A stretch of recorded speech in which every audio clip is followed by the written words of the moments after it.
가격이 지금 왜 빠지고 있을까? 누적 공급 물량은 언제부터 다시 늘어나요? 19년부터 늘어납니다. 19년부터 20년, 21년까지 이렇게 늘어나요. 21년부터 가격이 이제 빠지기 시작했는데 19년, 20년은 괜찮았던 거죠. 근데 21년에 크리티컬이 이렇게 23년께 터져버리는 거예요. 그쵸? 그러니까 누적 3년이 21년부터 조금 위험할 수 있겠네라는 생각이 제가 들었기 때문에 21년 제가 중반 정도에 대구가 미분양이 터지면서 가격이 빠질 수도 있을 것 같다라고 예측을 했던 겁니다. 물론 운 좋게 맞았지만 틀릴 수도 있었지만 어쨌든 운 좋게 맞았죠. 그런 근거 자료가 되는 게 이거라는 거예요. 말씀드리는 건.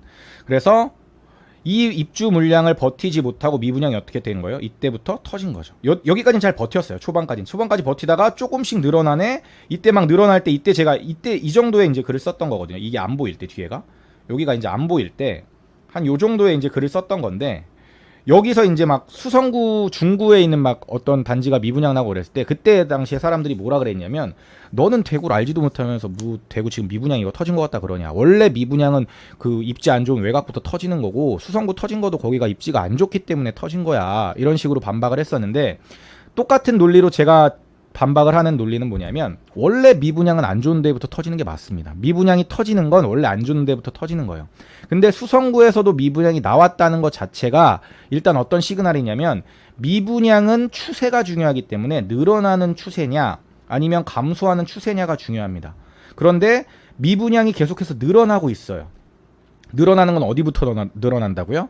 입지가 안 좋은 데부터 당연히 늘어나는 거예요. 근데 그게 수성구까지 번진 거예요. 그렇기 때문에 저는 위험 신호라고 판단을 했고 이 미분양이 올라간 다음에 다시 내려가면 제가 상관이 없다 그랬어요. 여기처럼. 근데 올라간 다음에 과연 내려갈까 더 올라갈까를 예측해 봤을 때 어떤 데이터가 보이는 거예요? 입주 물량이 너무 많은 거예요. 25년까지 많단 말이에요. 이따가 보여드리겠지만. 그러니까 이건 못 버티고 가격이 내려갈 확률이 높겠구나라고 예측을 했던 겁니다. 운 좋게 그게 맞았던 거고. 그렇죠? 그래서 지금 대구가 빠지고 있는 이유는 입주 물량이 너무 많고 미분양이 이렇게 터지고 있기 때문에 가격이 빠지고 있는 겁니다. 이건 명확한 사실이에요. 이제는 누구도 대구가 하락장이라는 걸 부정하지 못하죠. 그렇죠? 근데 제가 생각했을 때는 앞으로 미분양이 이렇게 더 증가할 것 같아요. 어디까지 증가할지 모르겠지만. 그리고 좀 있으면 이제 뭐 중공업 미분양도 나올 수 있겠죠. 이렇게 막대 그래프에 이제 중공업 미분양도 생길 수가 있을 겁니다. 이제 그러면은 대구가 언제부터 반등을 시작할까? 자, 이론적으로 봤을 땐 이렇습니다. 대구는 미분양이 이렇게 증가하다가 미분양이 감소하는 시점부터 가격이 반등할 확률이 매우 높습니다. 모든 지역이 그러니까. 그러면 이 미분양이라는 거는 공급 물량과 관련이 있고 앞으로 향후 공급 물량이 어떻게 될지를 예측을 해야 되는 거예요. 예측을. 대구는 아파트가 많아가지고 되게 오래 걸리더라고요. 그래서 대구 경산을 이렇게 제가 분석을 해왔습니다. 25년에 지금 25년 부동산 지인에서 보여주고 있는 확정 물량은 9,700세대 정도 됩니다. 대략 10,000세대 정도 되죠.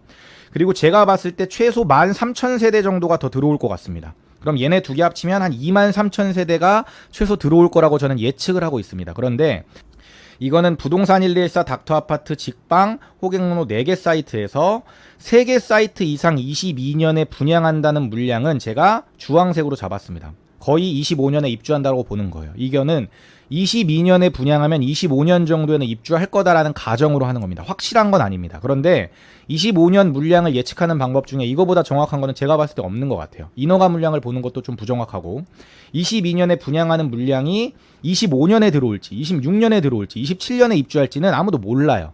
그런데 그냥 대략적으로 보통 봤을 때 2년 반에서 3년 정도 요즘에 걸린다라고 보는데 그래서 22년에 분양하면 25년에 대략적으로 들어온다라고 보는 거예요. 물론 여기에 이제 분양하는 물량들이 26년 입주로 바뀔 수도 있겠죠.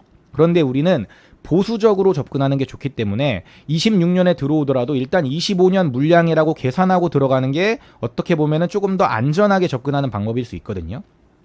그래서 제가 이거를 최소치랑 최대치를 나눈 거예요. 여기 제가 파란색으로 표시해둔 데는 2개 사이트 정도에서만 분양을 한다라고 예측을 한 겁니다. 실제 분양을 할지 안 할지도 몰라요. 건설사가 분양 계획을 내놓고 시장 상황을 보면서 분양을 할지 말지를 결정을 합니다. 그렇기 때문에 분양할지 안 할지도 건설사 마음이기 때문에 우리가 정확히 예측하는 건 불가능해요. 실제로. 그런데 우리가 예측할 수 있는 거는 제가 봤을 땐 이게 최선의 방법이라고 생각을 하는 거예요. 그래서 최소 13,000세대에서 최대 25,000세대까지 들어올 수 있는데 최대치로 보면은 항상 너무 좀 과한 물량이 잡히는 것 같더라고요. 제가 아까도 말씀드렸지만 26년에 입주할지 27년에 입주할지 분양이 23년으로 밀릴지 24년으로 밀릴지도 모르는 일이니까 그래서 이 최대치를 보는 것보다는 최소치를 보는 것보다는 한 평균적인 수준에서 보는 게 어떨까라고 생각해서 제가 최소치 최대치의 평균값을 여기다 낸 겁니다. 그래서 저는 어떻게 예상하냐면 최소치 정도는 들어온다라고 가정합니다. 그래서 지금 잡혀있는 요 확정 물량 플러스 최소치 정도는 들어와서 그래도 한 23,000세대 정도는 들어오겠구나. 2.3만 23,000세대는 들어오겠구나. 저는 최소치랑 요 중간값 사이 정도 어딘가에 들어올 거라고 예측을 해요. 그래서 13,000세대에서 19,000세대 어딘가쯤으로 되지 않을까? 그러면은 23,000세대에서 19,000세대 더하기 아까 이거 하면은 거의 29,000세대 정도 되겠죠? 그러면은 대구의 25년 최종 입주 물량 예상은 23,000세대에서 한 29,000세대 정도 되지 않을까라고 예측을 하는 거예요. 그걸 그래프로 그려보면 이렇게 되겠죠? 23,000에서 29,000이면 요 정도 되겠죠. 한 요 정도. 그러니까 25년까지 많아요, 적어요? 25년까지는 적지 않다고요. 많은 거예요. 이만큼 다 들어올지 아니면은 뭐 여기서 이만큼만 들어올지 최소 이 정도니까 최소 이 정도는 들어올 겁니다. 아마 최소 요 정도는 들어올 거고 그 다음에 최대 요 정도가 저는 들어온다라고 예측을 하는 거예요. 예측값입니다. 이거는 나중에 다 지나고 나서 복귀를 해보면 되겠죠. 25년 입주 물량이 확정된 다음에 제가 예측한 것들이 도시별로 맞는지를 파악하다 보면 추정치가 어느 쯤에서 추정을 해야 되는지가 조금 더 정확하게 나올 겁니다. 그래서 어쨌든 제가 25년에 예측하는 대구의 물량은 이 정도입니다. 그래서 이 정도부터 23년 정도부터 누적의 공급 물량이 어떻게 되기 시작하죠? 이제 23년 말고 24년 정도부터 줄어들기 시작하겠죠? 상승의 에너지가 이 정도부터 쌓이기가 시작할 겁니다. 그럼 24년이 될지 25년이 될지 26년이 될지 언젠진 모르겠지만 대략 이 정도부터 반등을 할 거라고 많은 분들이 예측하는 것처럼 저도 이때가 반등의 타이밍이라고 예측을 합니다. 다만 반등의 타이밍이 저때인 거지 내가 저때 들어가야 되냐는 좀 다른 문제인 거예요. 저는 차라리 일찍 요때 그래서 많은 분들이 23년 말 정도를 생각하고 있는데 이때부터 관심을 가지고 이때 좋은 물건들을 싸게 들어가는 게 오히려 좋은 전략이 아닐까? 왜냐면 23년에 사가지고 내가 25년에 바로 매도를 할 수도 있지만 27년까지만 들고 간다라고 치면 만약에 25년에 반등을 해가지고 반등의 그래프가 요렇게 갈 수도 있지만 요렇게 갈 수도 있잖아요. 요렇게 급격하게. 그러면은 내가 이때 사놓고 4년이 됐는 이렇게 급격하게 올라가가지고 막 사람들이 미쳐가지고 달려오는 이 시기에 매도를 하고 난 다른 지역으로 가면 되잖아요. 이게 더 좋은 전략이라고 저는 생각을 하는 거예요. 개인적으로는. 그래서 여러분들이 지금 생각하시는 거 맞을 수 있어요. 지금 대구 들어가는 거 되게 너무 이른 거 아닌가? 저도 그렇게 생각해요. 이르다고 생각하고 앞으로 더 떨어질 거라고 예상하고 산 거예요. 그런데 타이밍, 매도 타이밍을 계산했을 때 내가 얘를 4년을 들고 있을지 6년을 들고 있을지는 잘 모르겠지만 5년을 들고 있을지 모르겠지만 지금 사놓고 더 내려가더라도 반등 찍고 올라가면 어쨌든 입지 좋고 괜찮은 아파트는 어쨌든 달려온다. 그리고 결정적으로 지금 제가 5억 1천만 원에 샀지만 지금 평균 시세가 그 아파트가 5억 5천인데 제가 이따가 그 단지를 공개할 겁니다. 그 아파트가 5억 5천인데 비교군에 있는 데들은 7억 3천에서 7억 5천 정도 하는 아파트들이에요. 그러니까 지금 가치가 그 정도는 돼야 맞는 아파트인 거예요. 그래서 더 떨어지더라도 저는 불안하지 않습니다. 원래 가치가 그런 아파트이기 때문에. 이게 4년이 걸릴지 5년이 걸릴지 6년이 걸릴지 모르겠어요. 제가 원하는 가격까지 가는데. 그런데 어쨌든 저는 그 가격까지 가는데 확신이 있기 때문에 매수를 한 거죠. 그래서 타이밍을 계산할 때 너무 입주 물량이 많기 때문에 두려워하기보다는 그 이웃단을 보는 게 저는 요즘에는 조금 더 중요하다고 생각한다 라는 점을 제가 말씀을 드린 겁니다. 그래서 지금 수요와 공급을 본 거고 매매 전세 지수까지 본 겁니다. 자, 매매 전세 지수 봤을 때 그러면 우리가 접근을 했을 때 언제 들어갔었어야 되는지를 한번 예측을 해봤을 때 제가 항상 어떤 타이밍에 들어간다라고 예측을 했었죠. 전세 지수가 3개월 연속 플러스를 찍었을 때 하락을 하다가 전세 지수가 먼저 3개월 연속 플러스 0 이상을 찍었을 때가 들어가기 좋은 타이밍이라고 제가 말씀을 드렸었는데 요걸 한번 볼게요. 이때 여기도 맞는지. 전세 변동률이 16년 11월에 마이너스 0.12, 16년 12월에 0, 17년 1월에 마이너스 0.23 쭉쭉 떨어지고 있죠. 여기 마이너스 0.12 쭉 떨어지다가 17년 4월에 0, 17년 5월에 0, 17년 6월에 마이너스 0.12. 이때 마이너스 0.12 떴네요. 자, 다시 좀만 더 가볼게요. 17년 7월에 0, 17년 8월에 0, 17년 9월에 0.12. 오케이. 그럼 17년 9월까지 3개월 연속 0 뜬 거 봤으니까 이때 들어가면 17년 10월에 들어갔으면 이때 안전한 타이밍이구나 생각하고 이때 들어갔다면 요렇게 되는 거죠. 올라가는 거죠.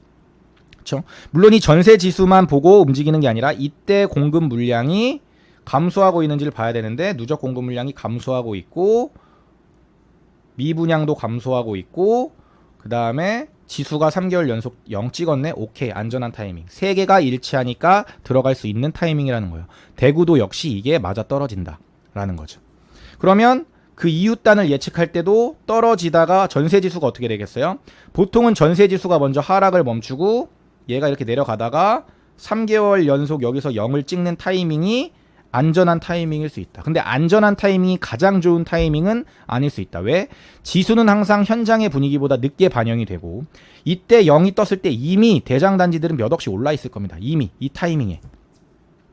근데 이 타이밍에 들어가는 게 무서우신 분들은 이 타이밍에 들어가도 늦지는 않는다. 다만 지각비를 많이 낼 수 있고 내가 골라야 되는 물건들이 조금 급지가 낮은 데에서 고를 확률이 높아지는 것뿐이죠. 그래서 선택의 문제인 것 같아요. 이때 안전하게 들어가느냐 아니면 조금 용기 있때 이때 좋은 물건들을 고르느냐는 선택의 문제이지 뭐가 맞다 틀리다의 문제는 아닌 것 같습니다. 제가 봤을 때는. 그래서 어쨌든 타이밍은 전세지수가 하락을 멈추고 3개월 연속 0이 떴을 때 그때 들어가는 게 좋을 것 같다. 그러면은 보통 매매지수는 거의 비슷한 동 타이밍에 반등을 하거나 아니면 조금 더 내려가다가 매매지수가 이렇게 반등을 하게 돼 있습니다.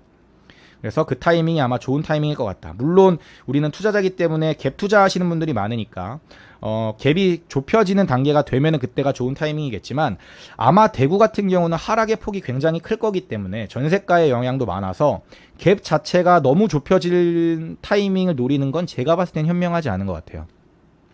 그래서 어느 정도 투자금이 있어야 되기 때문에 대구 시장을 들어가려면 미리미리 좀 준비를 해야 된다. 시드머니도 미리 모아놔야 되고 미리 급지 공부도 돼 있어야 되고 어디를 투자할지가 대략적으로 후보군이 나와 있어야 진짜 타이밍이 있을 때 바로 계약금을 쏠 수 있는 거지. 그때 가서 대구가 이제 하락을 멈출 것 같으니까 이때 공부해야지. 이러면 항상 늦는다는 거예요. 그거를 꼭 명심을 하셨으면 좋겠어요.